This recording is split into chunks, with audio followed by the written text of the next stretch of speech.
Today, we dive into the complicated mutant side of the Marvel Universe. The X-Men have a history of very complicated soap opera-esque storylines, so listen very closely, because this is going to get weird. The character Cable was first introduced in Uncanny X-Men 201 in January 1986, and then again in New Mutants 87 in 1990 by artist and co-writer Rob Liefeld. Cable is the son of Cyclops and Madeline Pryor, who is a clone of Jean Grey. Madeline Pryor was created by the supervillain Master Sinister so that Cable would be born and go on to kill Apocalypse. Yes, the same Apocalypse that was teased at the end of Days of Future Past. Okay, you still there? Good, because we've got a lot more to go. Cable was captured by Apocalypse and infected with a techno-organic virus.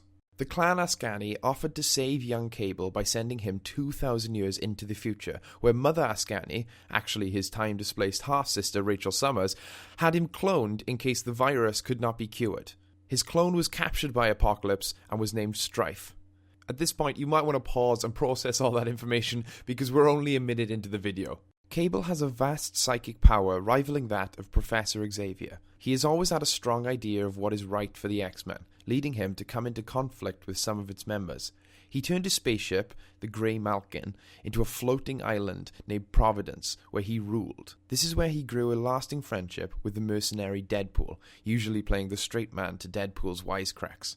At the time, he had learned to suppress the techno-organic virus and was able to access the majority of his psychic abilities. He then started using them to force the people of the world to live peacefully. However, using his power to this magnitude caused him to deteriorate. Eventually, after losing a battle with the Silver Surfer, he regained his psionic powers.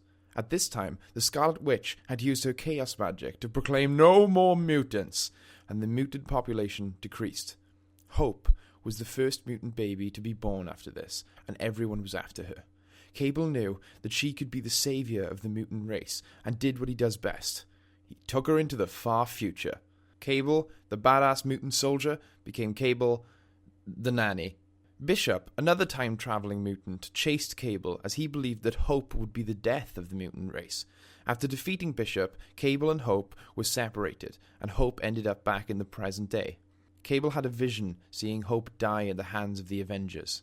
So, doing the other thing he does best, he attacked the Avengers. After they finally met again, Hope cleansed Cable of the techno-organic virus by using the Phoenix Force, which she had because of complicated comic book things.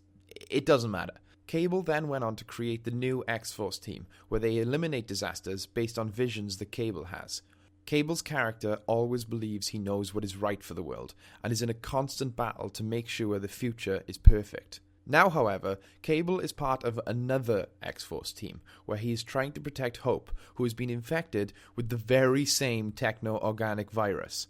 It seems the only ingredients you need for a Cable story is a techno-organic virus and time travel. Thanks for watching the first ever X-Men episode, and thanks to my good friend John Jonsick for writing this episode, as I have absolutely no clue about the X-Men.